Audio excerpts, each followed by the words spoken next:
As a human being প্রতিটা মানুষেরই উচিত একে অপরকে সাহায্য করা। Sir, yes my boy. I have a গভীর কোয়েশ্চেন। হ্যাঁ, বলো বলো। অ্যাজ এ হিউম্যান বিং প্রতিটা মানুষেরই উচিত একে অপরকে সাহায্য করা।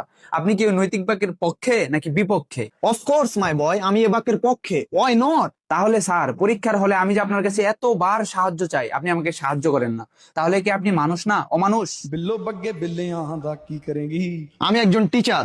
আমি তোমাকে সারা বছর সাহায্য করেছি শুধুমাত্র এই পরীক্ষার জন্য, আর আমি আবার তোমাকে এই পরীক্ষাতে সাহায্য করব? এটা কোন ধরনের কথা?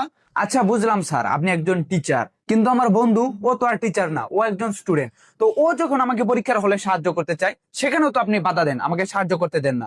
তাহলে তাহলে কি দাঁড়ালো? আপনি তো এই যুক্তির বিপক্ষে, নয়তো আপনি অমানুষ। ਬੱਗੇ ਬੱਗੇ ਬਿੱਲਿਆਂ ਦਾ ਕੀ ਕਰੇਂਗੀ। মামা অস্থেন্টিক লজিক দিছে, সে পুরাই অস্থেন্টিক।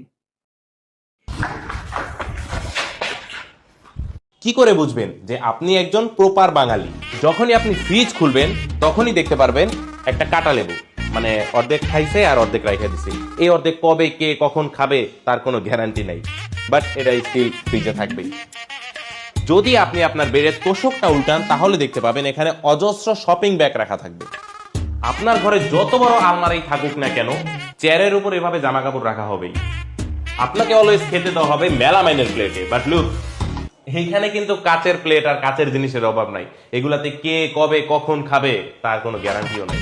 আপনার ঘরে যত দামি আর ভালো পাপোশই থাকুক না কেন, এরকম একটা পাপোশ থাকবেই। আবার এরকমও থাকতে পারে।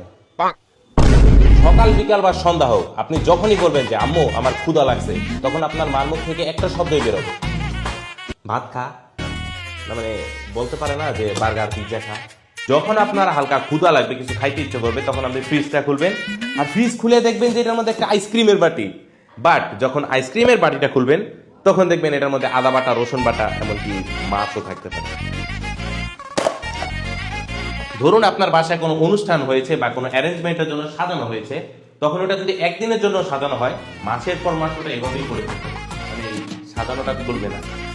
যেমন ধরেন একটা রিয়েল জিনিস দেখাই, সেটা হচ্ছে এই দরজাটা খুলে যদি ওই পাশের রুমে যাইতে যাই, তাহলে হচ্ছে এই বেলুনের ডিজাইনটা খুলে ফেলতে হবে। আর একটা কথা হচ্ছে আমরা গত 4 দিন যাবত ওই রুমে যাই না।